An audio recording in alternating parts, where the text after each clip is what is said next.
Hai. Oke guys, jadi ceritanya hari ini kita itu mau Besar aku ya. mau apa namanya sharing-sharing di talk kayak biasa.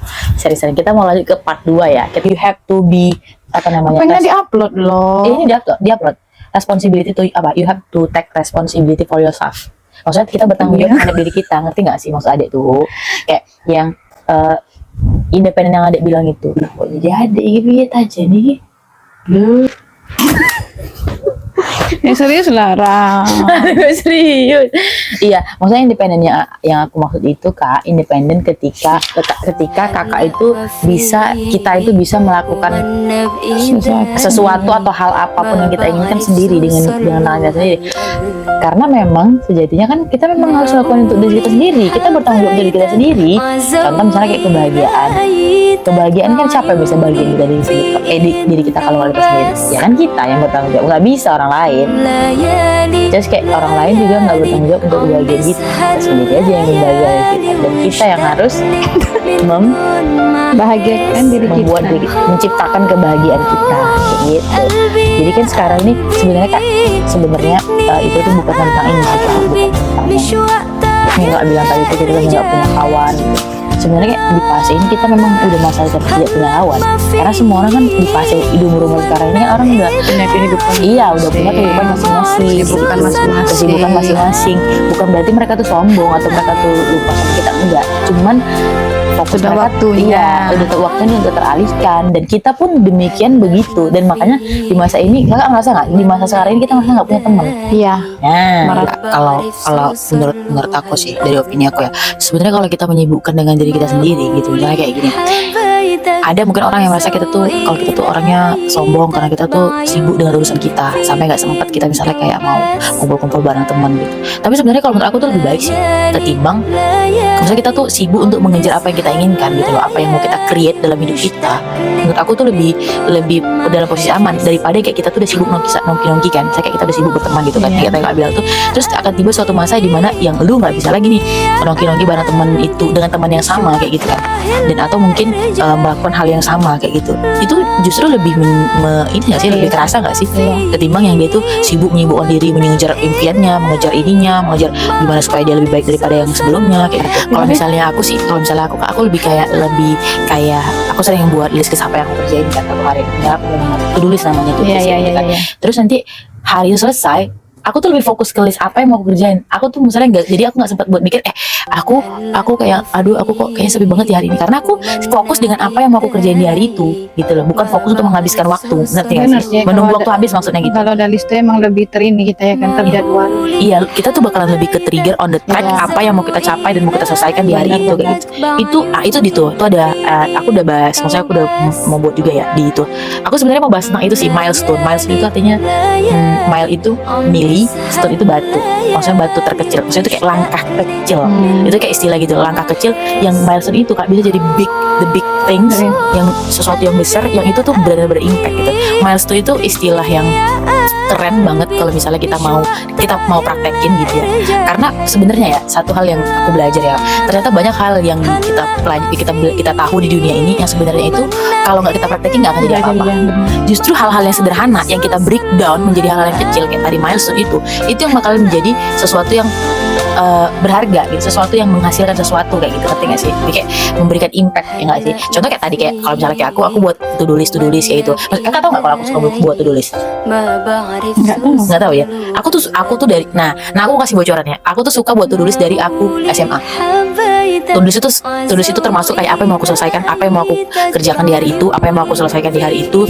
Terus hari itu jadwalku mau ngapain aja. Termasuk kayak jadwal aku misalnya kayak jadwal olahraga. Itu aku buat Kak. Karena ketika aku nggak buat, aku tuh kayak besok aja deh, besok aja deh gitu. Tapi ketika aku udah buat jadwal itu, kalau ketika aku udah buat gitu, aku tuh merasa ada suatu perintah dari aku tuh.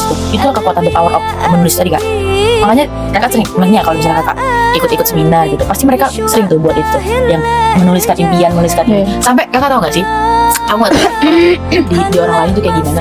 Kalau di aku sendiri ya, ketika aku tuh untuk membuat apa namanya kegiatan sih, ini kayak aktivitas sehari-hari aku, misalnya kayak ini, contoh misalnya hal kecil ya, misalnya kayak pagi sore, misalnya bangun pagi aku harus misalnya baca apa nggak, zikir pagi gitu, Iya. zikir pagi ya, soalnya Olahraga iya gitu bang. ya. Itu aku buat loh kak, aku buat dengan waktu-waktunya kayak gitu.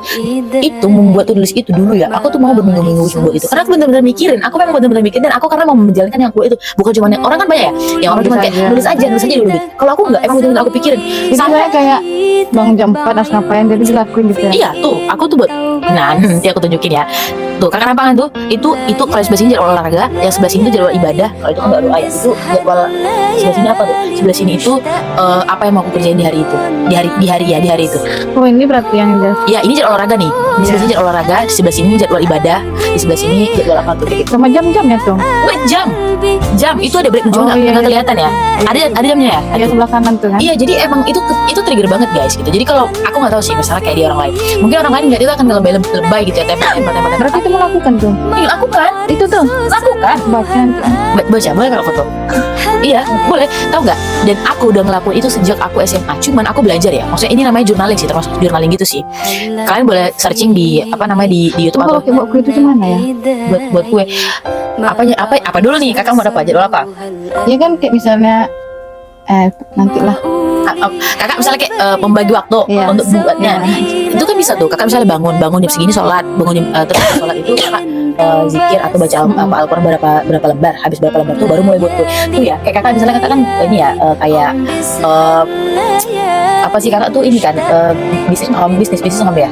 Apa namanya tuh? Ini tuh deh kakak tuh buat usaha dari rumah sendiri kan. Kalau kak Karina buat usaha dari sendiri gitu. Nah itu tuh bisa banget kak.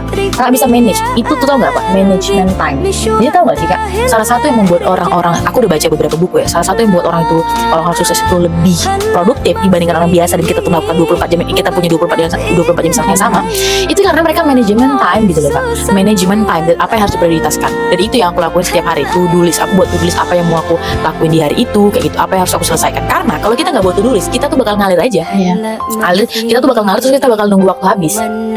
Padahal kalau orang yang buat to do list itu, kakak tahu gak? Justru dia kekurangan waktu untuk melakukan hal itu.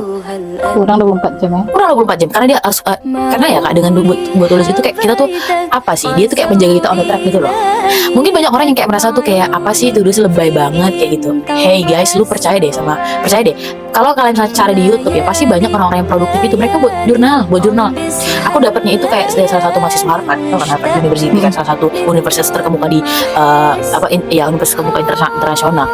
Rata-rata mahasiswanya itu mereka buat jurnal, namanya jurnal. Kalau kalian mau searching, tapi biasanya kalau misalnya kita buat jurnal itu yang keluar itu biasanya orang-orang dari ini ya, dari luar ya, terutama pakai bahasa Inggris gitu. Tapi kita bisa belajar dari situ. Mereka ngejurnalin loh dari Senin selama 3, bahkan ada yang lebih keren lagi nih. Mereka tuh buat daftar list atau apa keinginan sampai mereka 5 tahun ke depan, 10 tahun ke depan. Mereka udah bener-bener ngeplan gitu. Beda sama kita dari rencana. Iya, bener-bener dari rencana. Beda sama yang orang yang mereka tuh nggak mengeplan mereka mau ngapain kayak gitu. Itu beda banget kayak gitu. Makanya kayak itulah pentingnya kita tuh belajar produktivitas sih. Karena ya apa ya? Sebenarnya satu hal yang paling penting dalam hidup kita tuh kita harus berkembang. Diri kita sendiri. Terlepas dari kita kepunyaan kita apa, diri kita terus berkembang. Pertama dari cara kita, pola pikir kita kayak gitu. Pola pikir itu penting banget. Pikiran itu mengambil hampir 99% dari kehidupan. Kenapa? Karena dengan pikiran itu kan pikiran kita ini kan menentukan keputusan apa yang bakal kita kerjain di hari itu. Nah, keputusan kita itu menentukan hasil dari apa yang kita kerjakan kan gitu ya. Terus habis itu jadi habit kan, aktivitas yang kita bakal lakuin setiap hari kayak gitu. Itu sih kalau dari aku. Membantu sih jurnal. Iya, membantu. Kakak mau coba? Coba nggak? Coba aja dulu. You have to. Makanya lu tau nggak? Ini aku, iya nanti aku akan buat ini buat video khusus buat nunjukin jurnal aku ya. Nih ya. Ini termasuk jurnalku. Cuman kalau ini aku udah campur-campur sama catatan apa gitu. Pokoknya campur. Tapi ini termasuk salah satu buku jurnalku, dan aku sering bawa buku. Makanya nih ya, kalau kakak sering nampak aku bawa buku ini, kok banyak banget yang aku bawa buku jurnal. Karena kadang-kadang ya, dimanapun tempat kadang-kadang aku terpikir, aku mau ngapain nih gitu. Aku terpikir kayak ada ide yang aha gitu. Aku catat di buku ini gitu. Kalau aku catat di HP, bukannya nggak bisa. Ada ya yang Samsung Notes gitu misalnya ya. Ada. Cuman kalau di HP itu kita biasanya ke distract. Pertamanya kita membuka notes, ujung-ujung kita buka TikTok, buka WhatsApp kayak gitu. Tapi ya nih, paling kerennya banget ya kak, dari jurnal ini tuh aku bisa melihat loh tentang apa yang aku pikirkan dari dulu gitu, ada aja kak. Iya. Iya, jadi kan dulu aku juga dicatat. iya dulu jadi kira aku kayak kuliah kan, kuliah juga aku kan di jurnal gitu kan, sambil kuliah gitu kan. Kadang-kadang aku campur juga dengan catatan, misalnya aku dengan materi kan, dan materi di luar dari pelajaran SKS kita di kampus kan, ada materi gitu aku ikut misalnya kayak kelas pemikiran gitu, aku catat kan. Itu kayak apa ya, kayak aku dulu aku belajar ini ya, belajar aku kayak mikirnya kayak gini ya, kayak gitu aku tulis. Nah yang perlu kita tahu ya, jurnal itu beda sama diary. Jurnal itu beda. Kalau diary itu masa lampau ya kita catat di dalam sebuah buku, tapi kalau jurnal itu masa depan yang kita catat dalam sebuah buku, jadi suatu planning. Itu bedanya. Kalau ini buku jurnal, kalau yang kayak gini ini buku jurnal juga, cuman ini lebih ke jurnal skripsi. Kelihatan kan ini Sultan Balia tanggal jam 7.30 20 Juni 2019. Keren kan? Tapi kelihatan masih baru kan? Nih, adik itu sering banget aku sering banget ngejurnal. Terus aku buat quotes gitu lah nih. Nih aku reminder skripsi nih. Ini tentang skripsi nih. Skripsi adalah cara Allah mengujimu dalam mengingatnya. Gila. Ini ada waktu skripsi, waktu galau-galau skripsi. Ini ada juga sama. Nih, ada nih. Ini juga jurnal. Apa tuh tulis adik? Kuliah ya. Iya, ini kuliah 2019 nih. Keren kan? Ini ada juga catatan gitu. Iya, ini tuh emang coba deh kalau misalnya teman-teman kalau aku rekomendasi banget sih buat Tapi teman-teman. emang baru ketemu orang sama mau kayak gini deh, emang baru mau. Tapi ya nih misalnya kayak kita nulis itu tuh nggak satu hari itu kita langsung jadi gitu, enggak. Tapi kak dengan itu tuh mempengaruhi otak kita tuh buat kita ngerjain itu. Bener, kayak itu mempengaruhi. Aduh, kok nggak kerjain ya? Aku dulu nggak kerjain ya. Tapi lama-lama dia tuh kayak tulisan tuh kayak memaksa, kerjain lah. Aku ada di sini kayak gitu, kayak maksa buat ngerjain. Dulu juga waktu aku belum belajar tentang manajemen time itu, aku berpikir apa sih manajemen time? Ya udahlah kerjain aja apa bisa dikerjain kayak gitu, work hard gitu. Enggak, manajemen time itu melatih kita untuk konsisten, atau bahasa kalau jadi istiqomah. Benar, konsisten itu ya kak. Makanya itu sebenarnya semangat tuh nggak penting, yang penting itu istiqomah dalam hal apapun. Hal kecil nih, contoh bangun tidur langsung minum air, itu kecil sepele, tapi lo impactnya itu guys, impactnya itu yang penting gitu. Itu tuh ada dibahas di buku tentang Atomic Habit, di buku Atomic Habit itu keren banget. Impact aku perhatiin ke aku. Jadi gini, makanya tuh kayak paksakan jadi kebiasaan jadi kebutuhan kayak gitu. Emang itu bener kak, udah dibuktiin. Tapi kayak kalau misalnya kayak cerita tentang minum itu kayak sepele banget kan. Nah kalian lakuin lah di apapun yang misalnya kalian inginkan. Misalnya kayak menjadi penulis, ya udah coba aja dulu nulis konsisten. Kita nggak usah aku harus menjadi penulis ini, harusnya itu harus di breakdown, harus seperti apa. Oh kalau misalnya kita ingin menjadi penulis buku, berarti aku setiap hari harus setidaknya ngetik tulisan itu satu lembar, satu halaman, bisa baca juga, baca gitu. Jadi itu kayak apa ya, hidup itu kan sebenarnya tentang belajar ya, karena kita harus nggak boleh berhenti belajar kan, belajar seumur hidup gitu. Thank you ya guys yang udah dengerin, tapi thank you ya yang udah dengerin. Mudah-mudahan kalian ada mendapatkan manfaat dari apa yang kita sharing ya. Sebenarnya kayak yang aku juga belum yang gimana banget, cuman aku merasa itu impactful banget dalam hidupku, dan aku ingin nge-share, membagikan tentang apa yang menurutku bermanfaat buat aku, dan aku benar-benar udah ngejalaninnya. Nah, dan aku harap buat juga teman-teman yang nonton di sana itu juga bisa melakukannya dan bisa mendapatkan kebermanfaatan dari apa yang sudah aku lakukan, dan yang aku sharing ke kalian semuanya. Mungkin itu dulu ya guys, sharing session kita hari ini bersama dengan Kak Rina. Thank you ya Kak.